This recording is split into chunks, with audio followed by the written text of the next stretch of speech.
How's it going, everyone? Today I'm just going to be giving my thoughts on the new Shudder original, Sorry About the Demon.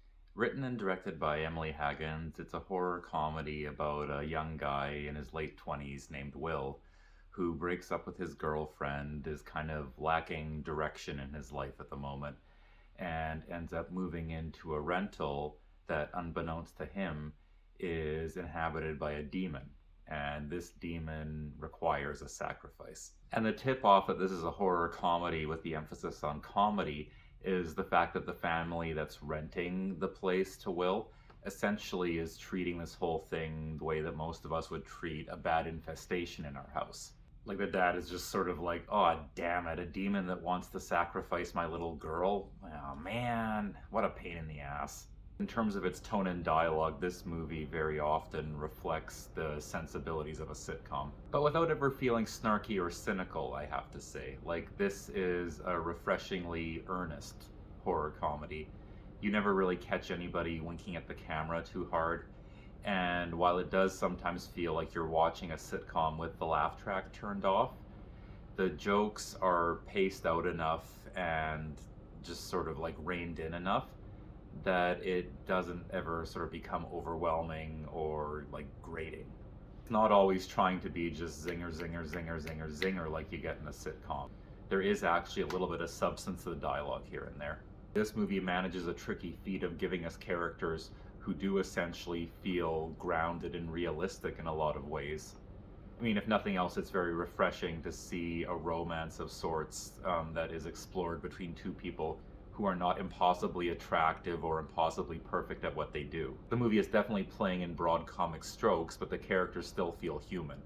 The ghosts and demons in the house are also treated the same way. They're obviously instruments for pranks and scares and chaos, but they also have reactions and agendas of their own within this house that are understandable and somewhat relatable.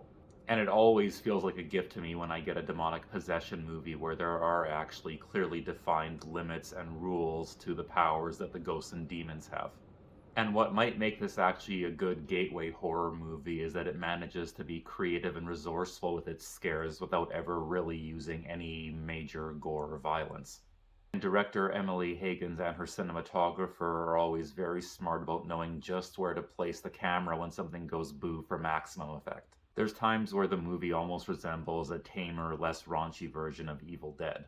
They're even able to take something like a door or a cabinet or cupboard door opening, one of the oldest haunted house tropes in the book, and somehow turn it into something that is still surprising. In fact, I'm not even sure I could really call any of what some people might call jump scares in this movie, because every single one of them actually feels earned and is creative in some way. Now, the next small compliment I'm going to give could arguably be a spoiler, so I'm going to switch the video to black and white. If you don't want a mild spoiler, just jump forward until we're in color again.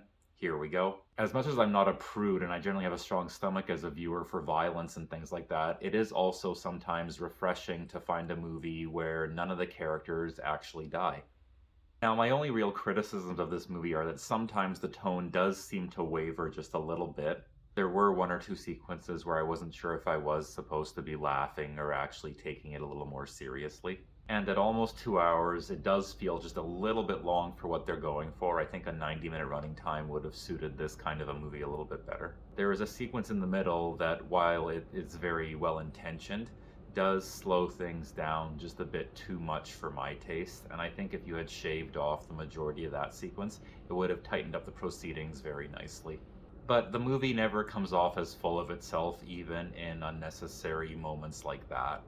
Again, it's delivered with a very charming earnestness, so that it at least never feels like an obnoxious or overwhelming experience, even in stretches that do feel a little bit drawn out and superfluous like this. So while it isn't going to change your life, and it probably isn't going to scare you, Sorry About the Demon is still a very fun, creative, witty way to spend a couple of hours. And I'm definitely looking forward to catching whatever this writer-director Emily Hagins does next. Well, that's all for now. I will catch you with more content real soon. Thanks for watching and have an awesome day.